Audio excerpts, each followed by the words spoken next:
Olá, amados, paz e bem, eu sou Melquisedeque e estou aqui para os comentários da lição desta semana, lição de número 5 das lições bíblicas da editora CPAD, classe de jovens. O assunto da lição, confirmando o concerto. Nós continuamos aqui no nosso estudo, nesse trimestre, no livro de Josué. Então, nós vamos hoje estudar sobre a confirmação do concerto do povo de Israel quando chegam ali na terra de Canaã, né? Então, nós vamos continuando sobre o assunto da terra prometida, da chegada do povo na terra prometida, de acordo com o que nós temos no livro de Josué. E você que quer melhorar, quer aumentar ainda mais o conteúdo da sua aula na sua escola dominical, ebdemfoco.com, tem toda uma gama de conteúdos gratuitos para você. Você acessa www.ebdemfoco.com e você vai ter aula em vídeo, aula em áudio, subsídio em PDF e conteúdo extra. Isso mesmo, todo esse conteúdo que eu estou falando, ele é gratuito. Então você acessa www.ebdemfoco.com. E você que quer ter os slides em PowerPoint, esse slide todo colorido, todo bonito e ainda editável para que você faça as mudanças que você desejar para se adaptar de acordo com a sua necessidade na sua escola dominical. Então você deve assinar o plano slides aqui no ebdemfoco.com e você terá esse slide toda semana. Muito bem, o nosso texto do dia nos diz o seguinte: ao qual nossos pais não quiseram obedecer, antes o rejeitaram e em seu coração voltaram para o Egito. Atos capítulo 7, verso 39. Nós estamos vendo aqui uma citação do apóstolo Pedro, ali em Atos capítulo 7, verso 39, em relação ao comportamento desobediente do povo de Israel no deserto. Ele faz todo um discurso lá muito bonito, muito maravilhoso, e ele fala sobre a posição de Moisés ali na direção do povo, na liderança do povo, e que o povo havia rejeitado a liderança de Moisés, desobedecido a liderança de Moisés, e no seu coração desejado, ou num sentido assim, mais, como é que eu posso dizer, num sentido emocional ou no sentido de alma, o povo tinha voltado para o Egito, de fato. Eles não voltaram fisicamente, mas o seu coração não estava mais ali no propósito de Deus. O coração deles estava de volta no Egito, né? Então, nós vamos falar aqui sobre fazendo o concerto, né? Refazendo o concerto, e é interessante porque Deus tinha o seu concerto com Israel. E quando eles saíram do Egito, durante o período em que eles estão no deserto, eles quebram estas alianças, né? Eles quebram estas alianças porque o coração deles se volta novamente para o deserto quando eles estão em dificuldades. A nossa síntese diz: Deus firmou um concerto conosco mediante a nossa fé em seu Filho Jesus Cristo. Quando nós lemos os textos da Santa Ceia, né, tem lá que a nova aliança no meu sangue, né? Jesus disse: a nova aliança no meu sangue. Enquanto que Deus fez uma aliança com Abraão através da circuncisão, nós fizemos uma aliança com Deus através do sangue de Cristo derramado na cruz do Calvário. O texto bíblico é Josué capítulo 5, verso 2 até o verso 12. Eu não vou me deter no texto, óbvio, porque eu acredito que você já tenha estudado o livro de Josué, especialmente o texto em questão, o capítulo em questão da lição de hoje. Nossa introdução. Deus chamou o patriarca Abraão e fez com ele uma aliança para cumprir a sua parte como forma de aceitação do concerto. Abrão, né, ainda naquele momento, Abrão deveria comprometer-se com a prática da circuncisão em todos os homens da sua casa, né? A circuncisão, né, Paulo fala isso de forma muito interessante, que ele diz assim, que a circuncisão não foi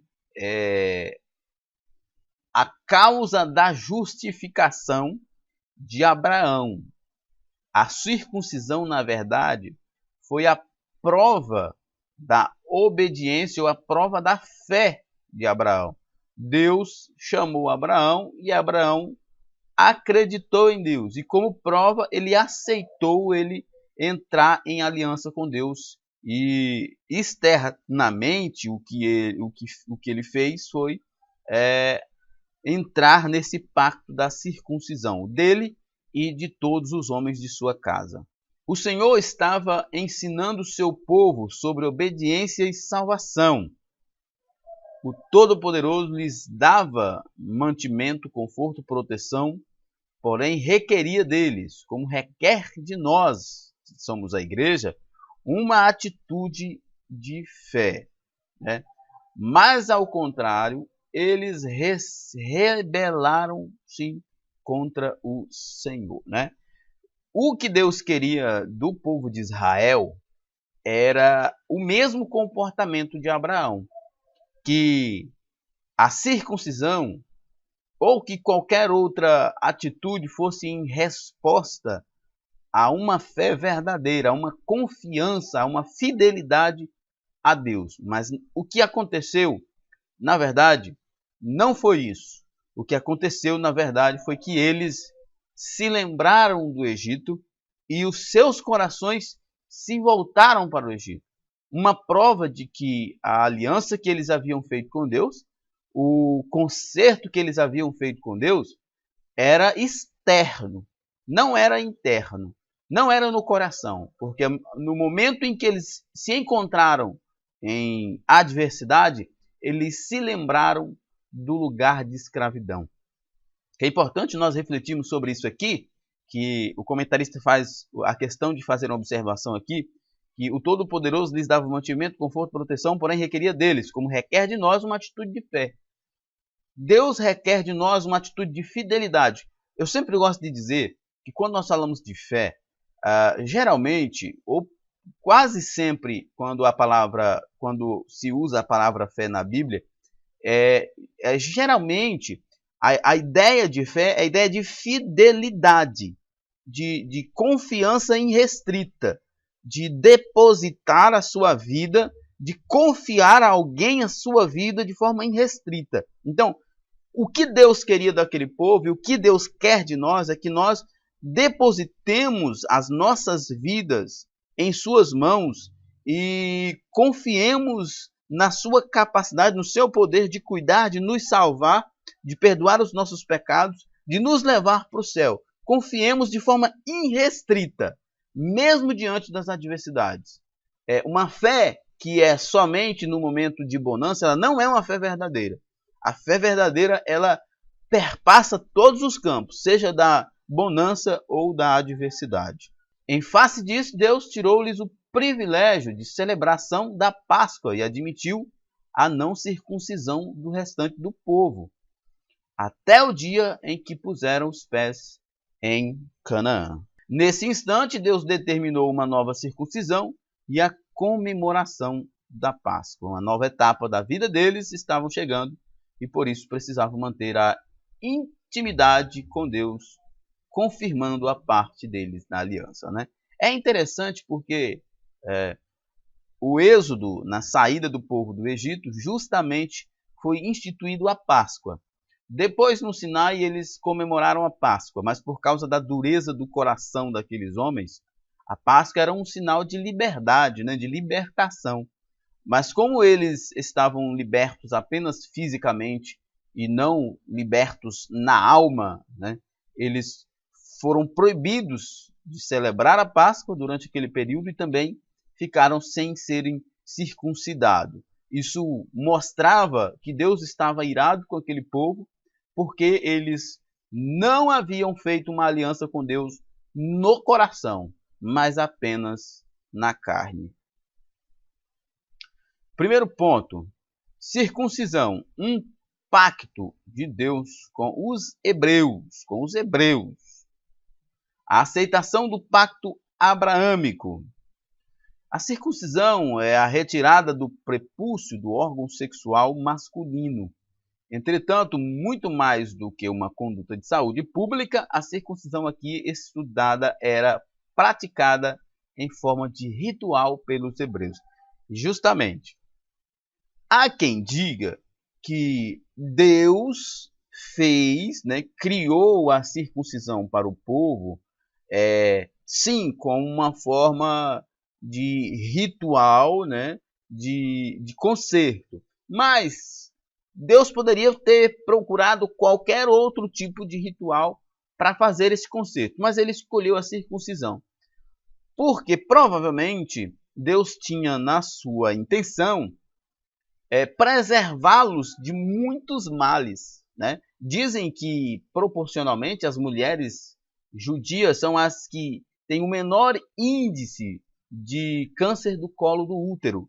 Os homens têm o menor índice de infecção urinária, infecção peniana, de DSTs, por causa da circuncisão. Porque a circuncisão remove ali aquela pele e com isso evita a proliferação de bactérias ali, de algum tipo de fungo, de algum tipo de vírus por ali. Então, além, é claro, como o comentarista diz aqui, a ideia principal é do ritual, mas além disso, por trás tem todo um contexto de saúde pública também, que ajudou e ajuda muito a população judia. Ela trazia em seu conteúdo não a concretização de uma aliança, mas a resposta humana ao concerto firmado pelo Senhor com o patriarca Abraão, como foi o caso do próprio Abraão, que eu disse, que Paulo fala lá em Romanos, de que a circuncisão não foi o motivo da fé, da justificação de Abraão, não foi a circuncisão que trouxe a justificação de Abraão, mas a fé. E a circuncisão era uma resposta da fé verdadeira de Abraão. Era, portanto, um ato de obediência e fé, que deveria, ou que deixava uma marca na carne, capaz de distinguir os israelitas dos demais povos. A circuncisão era uma prova externa da aliança, da aliança que era feita no coração.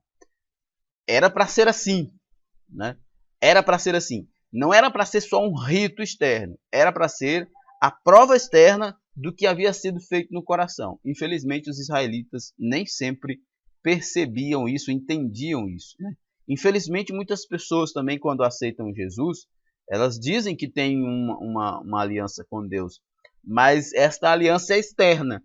Eu percebo e chamo a atenção para os irmãos terem esse cuidado, porque é provável, sempre é possível nós cairmos na mesmice ou cairmos no perigo de sermos superficiais na nossa fé, na nossa aliança com Deus. Nós temos todas as características de quem está em aliança, mas sendo essas características apenas externas. Eu chamo a atenção para os irmãos para meditar sobre isso, porque é possível que nós caiamos na superficialidade da fé, como os israelitas. Eles caíram justamente neste perigo de ter uma fé superficial.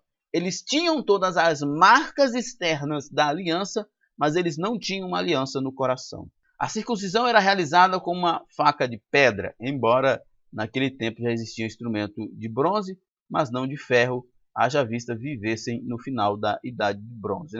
Alguns comentaristas vão fazer conjecturas sobre a questão da exigência da pedra, como uma referência a Cristo, de que Cristo é a pedra angular, ele é a rocha, enfim, talvez seja uma possibilidade ou uma forçação.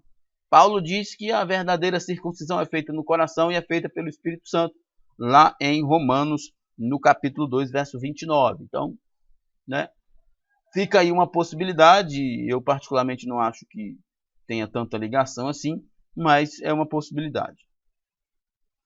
Uma marca de Deus. A circuncisão produzia uma marca de autoridade e comunhão por demonstrar que Deus aceitava a alma para adorá-lo. Isso era tão relevante que Moisés e sua esposa tiveram um grave incidente com o Senhor, o qual tensionou matá-lo pelo fato de seu filho não ser circuncidado. É triste notar que a geração que saiu do Egito, não obstante circuncidada na carne, não tinha o coração e os lábios circuncidados. Por isso, morreram no deserto. Eu acabei de falar, né, sobre o perigo da superficialidade da fé. Eles tinham a marca da aliança, mas eles apenas tinham a marca externa.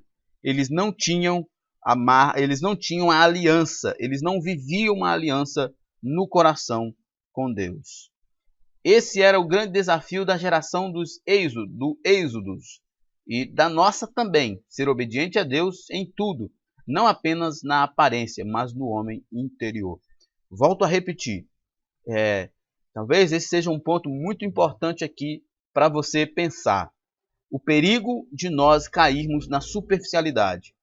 Às vezes nós olhamos para o povo de Israel e a gente até faz críticas, tecemos críticas, escrevemos artigos, produzimos mensagens fazendo críticas à dureza do coração, à superficialidade da fé dessas pessoas. Mas é sempre possível nós, hoje, cairmos no pecado da superficialidade. Quantas vezes se nós pararmos para analisarmos a nossa fé, nós vamos ver que nós estamos sendo legalistas, que nós estamos cheios de regras, cheios de comportamentos institucionalizados, mas não são reais em nossos corações. Eles são apenas externos. Precisamos refletir sobre isso, que assim como os israelitas que tiveram ali o concerto, que tiveram aliança com Deus, eles caíram no superficialismo, tendo uma aliança apenas externa e o coração ainda amando e voltado para o Egito, muitos de nós poderão cair nessa mesma situação, nesse mesmo perigo de termos uma aliança com Deus, mas isso ser apenas externo. Uma marca que era um requisito para ser um guerreiro. A circuncisão era um requisito para se comer a Páscoa, bem como para tornar-se guerreiro, né? Ele não poderia lutar as guerras do Senhor sem antes ser submetido ao ritual. Olha, porque na verdade a circuncisão era a prova da aliança, né? Ninguém iria participar da Páscoa se não tivesse aliança com Deus. Ninguém poderia lutar as lutas de Deus, que glorificaria o nome de Deus, se não estivesse em aliança com Deus. O fato dele não estar circuncidado era uma expressão muito clara de rebeldia, né? De insulto a Deus. Então, era absolutamente necessário para que qualquer pessoa que estivesse integrado na comunidade judaica fosse circuncidado para participar da vida religiosa e social, política daquela comunidade. Em Gênesis 17:14, Deus disse que os não circuncidados deveriam ser exterminados do povo. A circuncisão para um guerreiro soava como uma verdadeira proteção que trazia a garantia da aliança abraâmica com Deus. Eis porque Davi, no confronto com Golias, insultou-o 2 vezes, chamando-o de incircunciso. E nós precisamos entender que virou-se um amuleto, né? Uma forma de pensamento positivo para o povo. Nós somos circuncidados, nós temos a circuncisão. Lá em Romanos capítulo 2, Paulo vai falar sobre isso e ele faz uma crítica severa aos israelitas em relação a essa observação, né, a essa perspectiva de ter a circuncisão como um amuleto, como uma garantia irrestrita de que acontecesse o que acontecesse, eles tinham a aliança com Deus porque eles eram circuncidados. O problema era que Paulo está justamente criticando que eles tinham a circuncisão apenas na carne, na pele, mas não tinha a circuncisão do coração. Aquele jovem pastor de ovelhas conhecia muito bem o Deus de Israel e pela ação de uma pedra lançada por ele, o incircunciso gigante veio ao chão. Nas nossas pelejas, a única segurança que temos conosco é a obediência a Deus, pois a estratégia e perícia humana sem a aprovação do Senhor para nada serve. Segundo, um lugar chamado Gilgal, lugar de aliança, né? Gilgal é um lugar bastante conhecido na Bíblia, bastante citado. Gilgal foi o local da renovação da aliança com o Senhor, onde havia uma ambiência de comunhão com Deus e unidade de propósito entre os israelitas, né? Gilgal era um lugar, né, de renovação da aliança. Gilgal foi o lugar onde o povo, podemos dizer assim, em certo sentido, foram reavivados, foram chamados para um conserto, houve arrependimento, houve ali uma predisposição das pessoas para obedecer a Deus. Eu posso dizer que nesse sentido houve ali um reavivamento no povo. O povo foi novamente motivado, porque eles entenderam que agora eles estavam novamente em comunhão com Deus, eles haviam se arrependido, eles haviam refeito a aliança com Deus e gozavam agora da proteção e da alegria de Deus para com eles, porque eles estavam com a aliança renovada com Deus. Então, Gilgal, um local de renovação da aliança, um local de reavivamento da fé e da lealdade do povo naquele momento. O doloroso ato da circuncisão em uma população adulta foi algo difícil, a ponto de terem de ficar retidos no mesmo lugar até sararem, né? Lembrando que a circuncisão era feita na criança até o 8º dia de vida. Nesse momento aqui, Deus obrigou que os adultos todos fizessem também a circuncisão, o que era muito mais doloroso do que na infância, mas era absolutamente necessário, porque era uma prova da restauração da aliança. Às vezes nós, velhos na fé, vamos dizer assim, nós nos apegamos a certas convicções e não gostamos de repensá-las, né? Porque achamos que pode ser muito traumático mudar. Mas, na verdade, é importante. Mesmo que seja doloroso, é preciso desconstruirmos muitas coisas que às vezes aprendemos errado. À medida que você estuda, que o tempo passa, que você se volta para a Bíblia de forma mais humilde, de forma menos institucionalizada, você vai percebendo algumas coisas. E é importante que você faça algum tipo de desconstrução em algum momento da sua vida. É preciso ter coragem para enfrentar isso, mas é importante, porque geralmente esse processo nos leva a um reavivamento nas nossas vidas e na nossa relação com Deus. Em Gilgal, os israelitas foram restaurados, pois o opróbrio do Egito foi ali retirado, né? Eu acho muito legal isso aqui, porque é muito significativo, né? Ali naquele lugar, o povo foi chamado novamente a uma aliança. Eles foram exortados novamente a esquecer o Egito e se focar em Deus.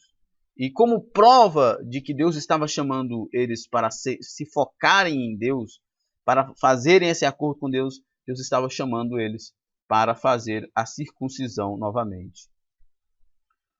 Lugar de exaltação.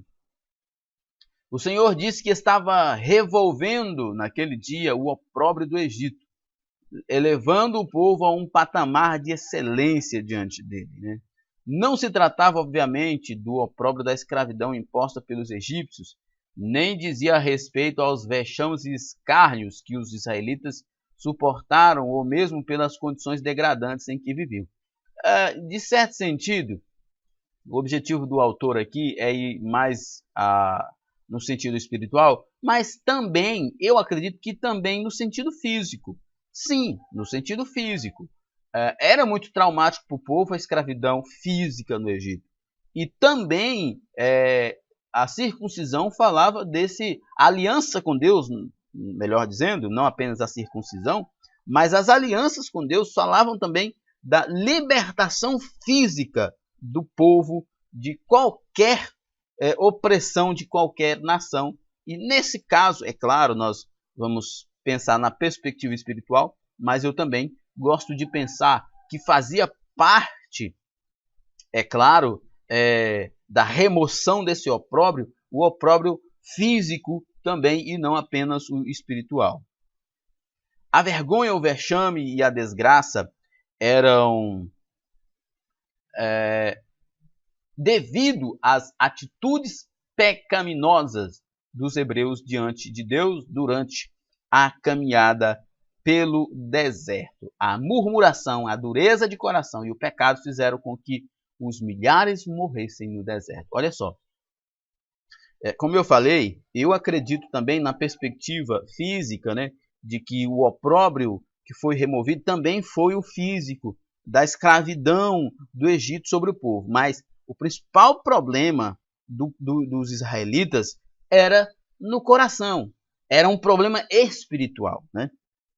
Porque eles tinham saído do Egito, eles não eram mais fisicamente escravos, mas os seus corações ainda eram escravos de pecados. Tanto é que no nosso texto áureo nós lemos lá, no nosso texto do dia, nós lemos lá, que eles rejeitaram as ordenanças de Moisés e em seus corações se voltaram para o Egito. Ou seja, eles não podiam voltar fisicamente, mas em seus corações eles viviam desejando as coisas do Egito. Eles queriam estar no Egito e murmuravam por isso. Eles queriam, no seu coração, o seu coração estava no Egito. O seu coração estava no pecado. Né? Você conhece alguém assim, que se diz cristão, mas o seu coração está cheio de pecado, a sua mente está cheia de pecado, os seus lábios estão cheios de pecado, mesmo ele dizendo ser cristão, mas ele é cheio de pecado, ele ama o pecado, ele fala sempre no pecado, ele deseja sempre o pecado. Querido, lembre-se de uma coisa, o pecado é um péssimo senhor. Quem serve o pecado, tenha certeza que passará por vergonha, vexame, desgraça e com certeza, o apóstolo Paulo diz lá em Romanos capítulo 6, e o salário do pecado é a morte. Ele vai pagar, o pecado vai pagar aquele que serve a ele com vergonha, vexame, desgraça e morte. Então, como os israelitas ali em Gilgal, nós precisamos restaurar a nossa aliança com Deus. E que ela não seja apenas externa, mas que ela seja principalmente no coração. Que o seu coração se renda verdadeiramente a Cristo. Que o seu coração se volte verdadeiramente para Cristo. E não apenas o seu corpo para a igreja. Deus removeu o opróbrio em Gilgal e restabeleceu a dignidade, ponto de partida para um novo capítulo na história do seu povo. Meu amigo, se você quer viver um novo momento na sua vida, se você quer viver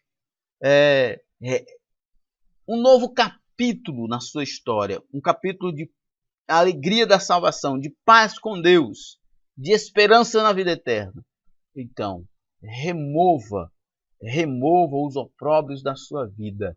Remova os prazeres mundanos do seu coração. Converta o seu coração. Entregue seu coração a Cristo para que ele seja circuncidado e você possa viver uma nova história para a glória de Deus. O fato de os hebreus submeterem-se novamente ao Senhor enquanto nação, aceitando serem circuncidados pela fé, fez com que eles fossem reinseridos no pacto espiritual. Olha só, Deus quer sempre restaurar a aliança conosco, mesmo quando nós a quebramos. E isso vai acontecer frequentemente. Nós pecamos, nós erramos. Mas nós não podemos fazer como os israelitas, viver de forma obstinada, pensando e desejando o Egito. Lugar de prosperidade. O povo de Israel andou de acampamento em acampamento por 40 anos, em um deserto inóspito, no qual não havia água. Agora, após transpor o Jordão, os hebreus armaram em Gilgal seu primeiro arraial em Canaã, onde não há registro de falta de água e nem de comida, né? Olha só, nós devemos nos satisfazermos em Cristo, mesmo em tempo de adversidade. O comentarista faz uma observação aqui que eu acho interessante, né? O povo de Israel andou de acampamento em acampamento por 40 anos, em um deserto inóspito no qual não havia água. E eles murmuraram a beça por causa disso. Mas agora eles parecem estar mais felizes, né? Mais confiantes, porque estão vendo um rio de água corrente em Canaã. E parece que por causa disso não houve mais nenhuma reclamação sobre falta de água. Mas é que interessante que a água estava com eles, a rocha que manava a água estava com eles. Era algo misterioso, espiritual, e eles não souberam satisfazer-se nessa rocha. Eles eram pessoas que tinham visões muito restritas e por isso não conseguiram se satisfazer na rocha que era Cristo, né? Paulo diz que a rocha era Cristo. Eu aprendo aqui que, apesar das adversidades, nós precisamos sermos abundantes no Senhor. Os israelitas só foram abundantes na sua alegria quando chegaram em Canaã, quando eles viram com os seus olhos a fartura. Mas quando estavam no deserto, eles tinham a água que brotava da rocha, e a rocha andava com eles. Eles tinham o maná, eles tinham nuvem, eles tinham coluna de fogo, eles tinham toda a proteção divina. Mas eles não estavam felizes em Deus. Eles começaram a expressar mais felicidade quando chegaram na Terra Prometida. Isso explica um comportamento de pouca fé, de um comportamento muito materialista, né? Não existe nenhum problema dos israelitas se satisfazerem na terra, porque esse era o alvo de Deus, colocá-los na terra. Mas Deus queria, naquele deserto, que eles se satisfazessem em Deus. Nós precisamos nos satisfazer em Deus, porque, vez ou outra, pode haver escassez. E se nós não estivermos satisfeitos em Cristo, no dia da escassez, nós morreremos, porque nós não seremos satisfeitos em mais nada. Há um tempo na vida do servo de Deus que as coisas são difíceis, como aconteceu na comunidade pelo deserto, na caminhada pelo deserto, melhor dizendo. Nesse caso, é preciso ter paciência e aguardar o fim do deserto. Entretanto, depois de renovada a aliança com Deus, o tempo da terra prometida chegou, né? Como eu disse, não existe nenhum problema em você estar feliz na terra prometida, em você se alegrar, se regozijar com tudo aquilo que a terra prometida tem e tudo aquilo que ela é. Mas nós não podemos esquecer de que mesmo em tempos de adversidade, mesmo em tempos de deserto, nós precisamos nos satisfazermos em Cristo. Eu estava conversando com alguns amigos esses dias sobre essa questão de estarmos satisfeitos em Cristo. Talvez um dos nossos maiores desafios, mesmo diante de tudo que nós vivemos, e eu digo isso na perspectiva da facilidade, termos casa própria, termos carro na garagem, termos empresa, bons empregos e assim por diante. Mesmo diante de tudo isso, nos satisfazermos em Cristo. Porque parece que nós estamos muito satisfeitos nessas coisas e não estamos satisfeitos em Cristo. O desafio da nossa geração parece que é ser mais satisfeitos em Cristo do que naquilo que nós temos. Nos dias de abundância e fartura, a dependência de Deus ainda é necessária. Antes o povo era saciado com água saída da rocha, mas agora beberiam da chuva dos céus. O que o povo tinha que entender é que no deserto Deus era a sua providência. E ali na terra de Canaã, Deus continuava sendo a sua providência, de uma forma mais abundante talvez, mas era Deus que estava ali, como esteve sempre no deserto. Terceiro tópico, a celebração da Páscoa. A primeira Páscoa foi estabelecida por Deus sob a orientação de Moisés, lá no Êxodo capítulo 12, né?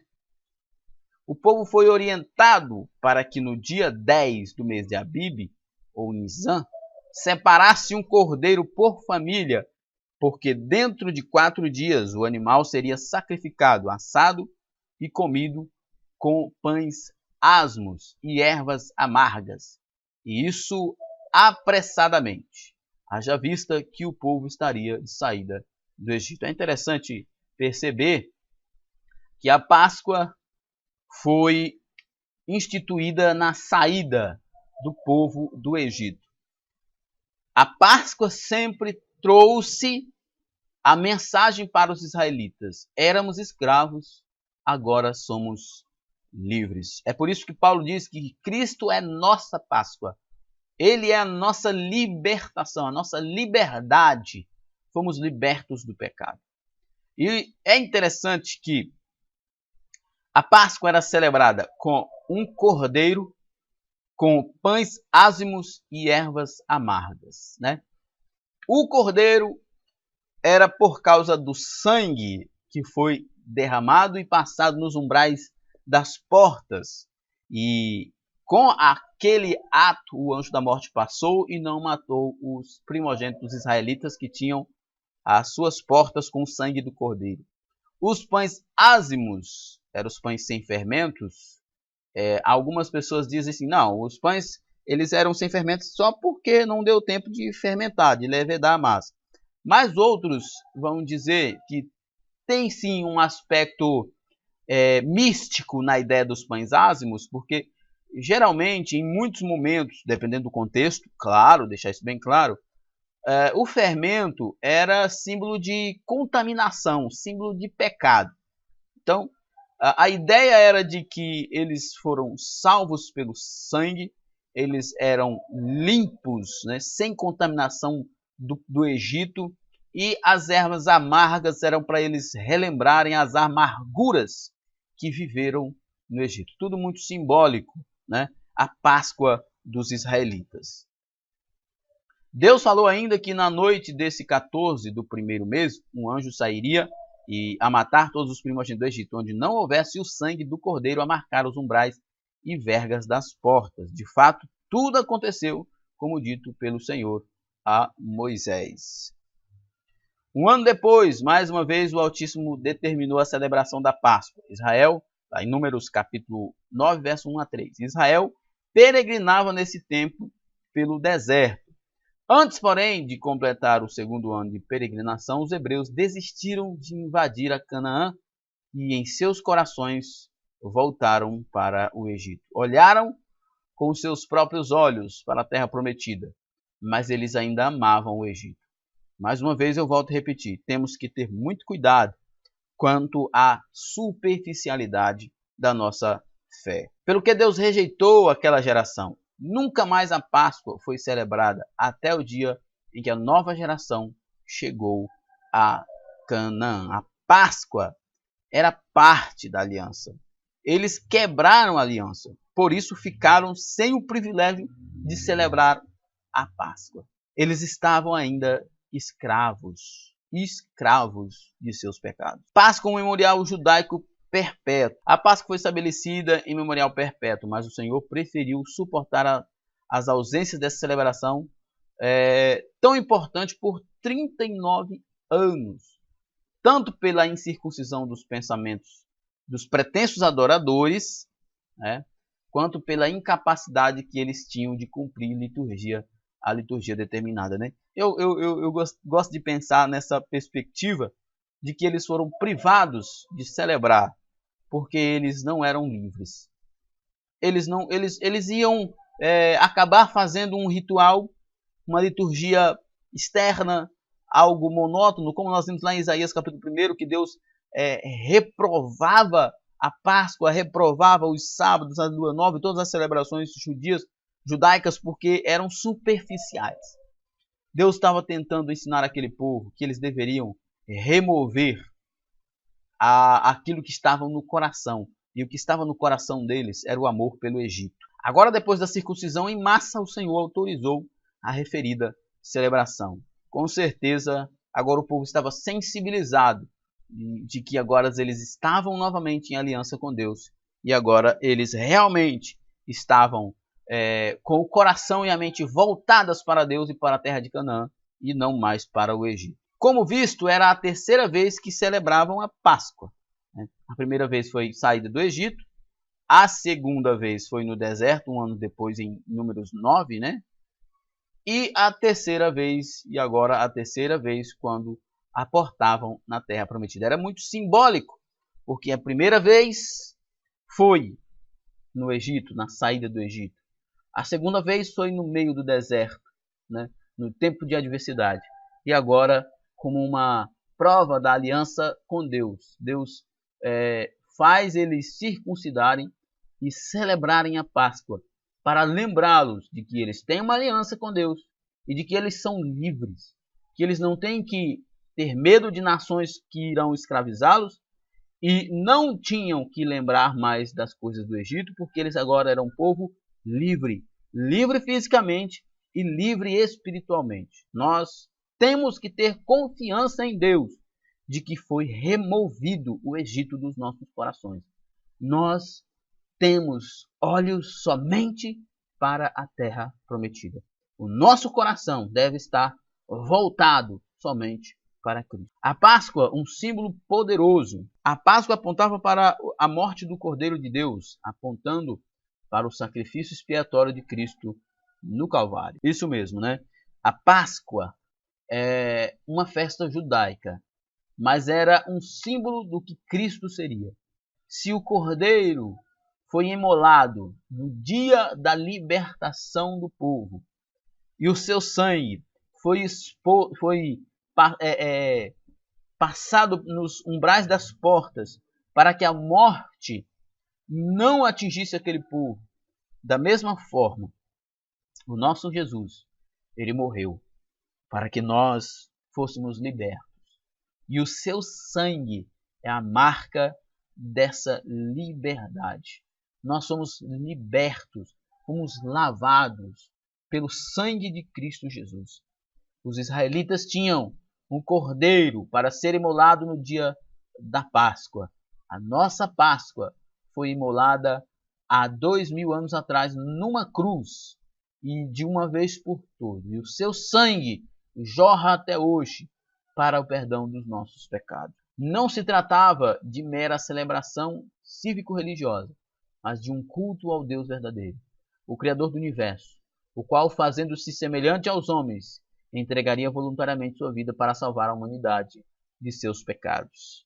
Era uma celebração à redenção, era uma celebração à salvação de Deus para Israel e, claro, também para todas as nações da terra. Conclusão: os hebreus precisavam fazer sua parte no concerto com Deus. Infelizmente, contudo, a maior parte do tempo adoraram de maneira desobediente, razão pela qual não puderam celebrar a Páscoa por 39 anos.